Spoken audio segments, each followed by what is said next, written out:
ازول تخيل معايا شحال من واحد كتعرفو انت دابا في حياتك كتسمعو ديما كيقول لك غير نوصل لهاد الخدمه الفلاني الصالير قد القد اولا لهاد المستوى القد قد غادي نكون مرتاح في حياتي. وفعلا شحال من واحد من هاد الناس اللي غيكونوا دووا معاك بحال هكا كتلقاه في الاخير قدر انه يوصل لداك الشيء اللي قال لك، كيفرح واحد شويه من بعدها كيبغي واحد الحاجه اكبر من داك الشيء اللي ديجا دار. ممكن عاوتاني يحققها ولا لا، ولكن كيزيد يبغي عاوتاني ما كبر. ديما كنبغيو اكثر من داك الشيء اللي حققنا. في الحلقه اللي فاتت كنا بينا كيفاش شوبنهاور شرح لنا بلي هاد الحاجه اللي كتخلينا ديما باغيين ما اكثر وديما باغيين اكثر من داك الشيء اللي درنا سماها الاراده. وهاد الاراده هي واحد الحاجه اللي كتفرض علينا السلطه ديالها، كاينه في الكون فقط لانها كاينه وحنا عبد ليها. الا بغينا نوقفوا ونسولوا راسنا واش هاد العبث كامل وهاد الرغبات اللاواعيه كامله، واش الانسان يقدر يوقف ويسول راسو واحد السؤال؟ الا كاع وصلت لداك الشيء اللي بغيت ومن بعد علاش انا اصلا كنحس براسي بحال لعب هاد الجيم ديال انني خصني نحقق كاع داك الشيء اللي بغيت؟ علاش اصلا حنا كنعيشوا وعلاش اصلا كنقلبوا حتى على معنى الحياه اللي كنعيشوا؟ شوبنهاور اللي كان ريفيرونس ديالنا في الحلقه اللي فاتت غادي نخليوه ابار في هذه الحلقه، وغادي ندخلوا في واحد العالم جديد، واحد العالم كيف ما خلقوا البرت كامو، فيه واحد الانسان عاقل وواعي كيطالب الحياه تعطيها اجوبه ومعنى للحياه ديالو. لكن للاسف الحياه هنا كتجاوب بواحد الصف مستفز. هذا العالم وهذا الصراع اللي غادي نهضروا عليه هو ما نسميه بالعبث. وطبيعه الحال فاش كنسمعوا العبث اول حاجه نقدروا نفهموها هي غياب المعنى ولا الفوضى، ولكن كامو في العالم اللي خلق لينا واللي غنهضروا عليه وغنغوصوا فيه ما قالش لنا ببساطه ان الحياه ما عندهاش معنى، بل العبث هو نتاج ديال واحد الصراع بين طرفين، طرف واحد اللي هو الانسان العاقل الواعي اللي كيسول اسئله للحياه على المعنى الوجود والحياه اللي كيعيشها، طرف جوج هو الحياه ولا العالم اللي كيجاوبوا بواحد الصمت مستفز ما كيعطيه حتى شي اجوبه على دوك الاسئله اللي عنده كانسان. العبث بخلاصه الا بغينا نفهموه قبل ما ندوزو لداكشي اللي جاي هو واحد العلاقه صراع بين واحد الانسان عاقل واعي وواحد الكون او عالم ما مسوقش ما كيجاوبوش. هاد اللحظه هادي ما تحتاجش تكون فيلسوف ولا تكون بحال البرت كامو باش تعيشها، حيت حتى انت كتفيق كتخدم مثلا ولا كتقرا كتعيش حياتك حتى لواحد النهار كيجيك واحد السؤال وكتصور راسك واش هذه فعلا حياتي، واش حياتي كامله غادي نبقى دايرها بحال هكا؟ طبيعه الحال الموت جايه والموت شنو من موراها. فاش كتبدا تطرح الاسئله بحال هكا راه ماشي حياتك اللي تبدلات فجاه، وانما غير النظره ديالك لهاد الحياه هي اللي تبدلات. اسمح لي عاوتاني قبل ما نكملوا انني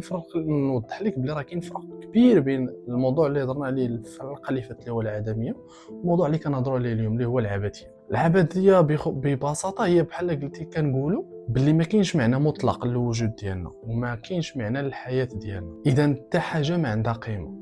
في حين ان العدميه في حين ان العبثيه كتوقف قبل الاستنتاج ديال ان حتى حاجه ما عندها قيمه وكتكتفي غير بان العالم ما عندوش معنى.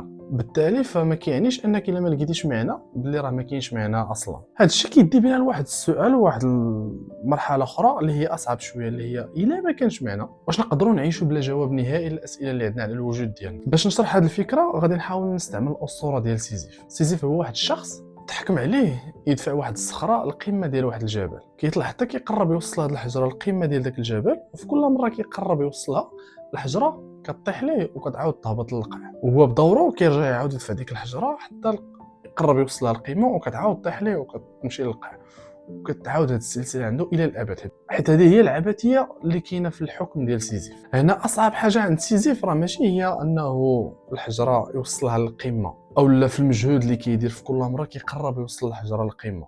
اصعب حاجه عند سيزيف هي انه عارف باللي ما عمره غادي يوصلها للقمه وغادي يعاود ديما يدير نفس المجهود. وطبيعه الحال صعيب اننا نعزلوا حياتنا ولا نقولوا بلي حياتنا حاليا في العالم المعاصر ما كتشبهش الاسطوره ديال سيزيف. كنخدموا كنحلوا مشاكل كيجيونا مشاكل مع كبر كنخدموا عليهم كنحلوهم كيجيونا مشاكل اخرين، كنديروا اهداف كنوصلوا لذوك الاهداف. بعض المرات كنعاودوا خصنا نحطوا اهداف اخرى نقدروا نوصلوا لهم باش نحطوا عاوتاني اهداف اخرين، وهكذا كتدور هذه العجله الى الابد. ولكن القصه ديال سيزيف هذه فهنا ماشي بغيت نعاودها لكم كنوع من الشفقه ولا نشفقوا عليها، وانما باش نتعلموا منها واحد المعنى عميق اللي غادي يعاوننا نفهموا ريوسنا والوجود ديالنا. علاش القصه ديال سيزيف تقدر تكون ملهمه لينا؟ سيزيف في هذه القصه راه عارف بلي الحجره كل مره يقربها القمه غادي تهبط ليه عاوتاني وتطيح في القاع، يعني عايش بدون وهم ديال انه غيحقق داك الهدف اللي داك الحكم اللي عليه، واخا هكاك باقي مكمل.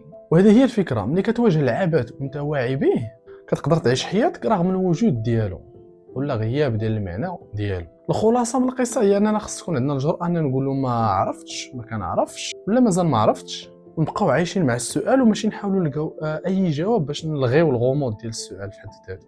هذا بطبيعه الحال ماشي كنحاول نعطيك فكره تشاؤميه، حيت هذه ماشي تشاؤم انك تقبل بلي الحياه ما عمرها غتعطيك معنى مطلق، حيت الا وعيتي بالعبث ديال الحياه تقدر تعيشها بواحد الطريقه مختلفه. تقدر تولي تبغي شي واحد واخا عارف بلي ديك العلاقه ممكن ما تنجحش ولا غتسالي واحد النهار. تقدر تعيش وانت عارف راسك راه غادي تموت واحد النهار.